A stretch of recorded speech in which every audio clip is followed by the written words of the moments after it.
भगवत प्राप्ति की इच्छा जिस समय भक्त के हृदय में आती, उस समय जो साधन चलता है वो भगवान की कृपा से, भगवत प्राप्ति होती है वो भगवान की कृपा से। इसलिए साधक में कभी अहंकार नहीं आता जो कृपा पात्र होता है। जैसे भगवान ने कृपा की, गुरु की शरण करवाई, तो भगवान कह रहे तद्विद्य प्रणिपातेन परिप्रश्नेन सेवया उपदेक्षन्ति ते ज्ञानम ज्ञानिनस् तत्वदर्शिना। अपने गुरुदेव के समीप जाओ, साष्टांग दंडवत करो, भली भांति सेवा करो, सेवक की भांति होकर निष्कपट भाव से फिर प्रश्न करो, तब वो तुम्हें जो ज्ञान देंगे तुम्हारे हृदय में वो तत्व ज्ञान प्रकाशित हो जाएगा। श्रुति भगवती कहती है उत्तिष्ठ जागृत प्राप्य वरान निबोधत क्षुरस्य धारा निशिता दुरत्यया दुर्गम पथस्तत् कवयो वदंती।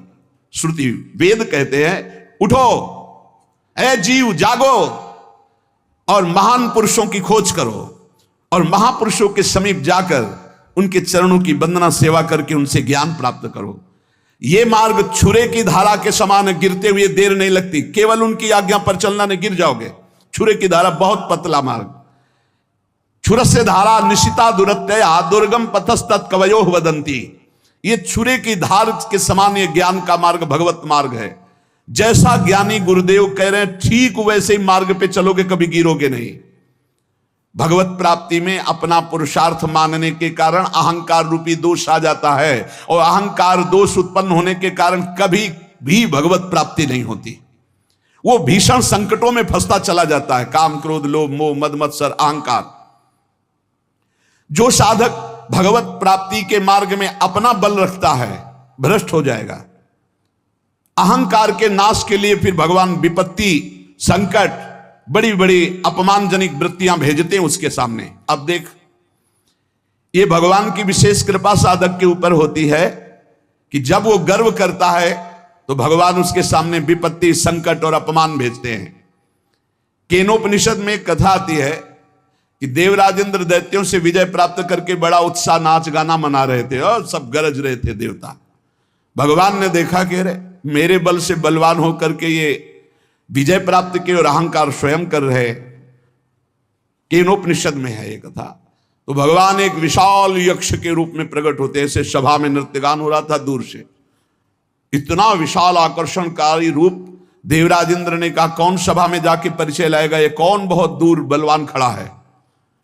भगवान अग्निदेव सामने गए और कहा मैं परिचय लेके आता हूं।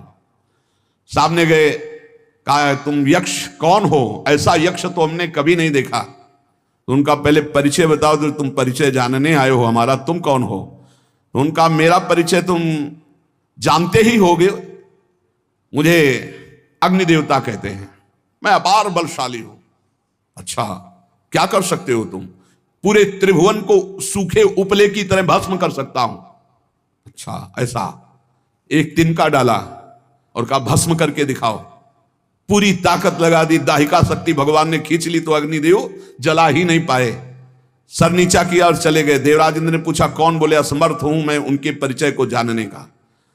भगवान वायुदेव, उन्होंने कहा भगवान मैं अभी गए, कौन हो तुम? भगवान यक्ष स्वरूप में थे, उन्होंने कहा तुम कौन हो जो परिचय जानने आए हो, बहुत बलवान लगते हो।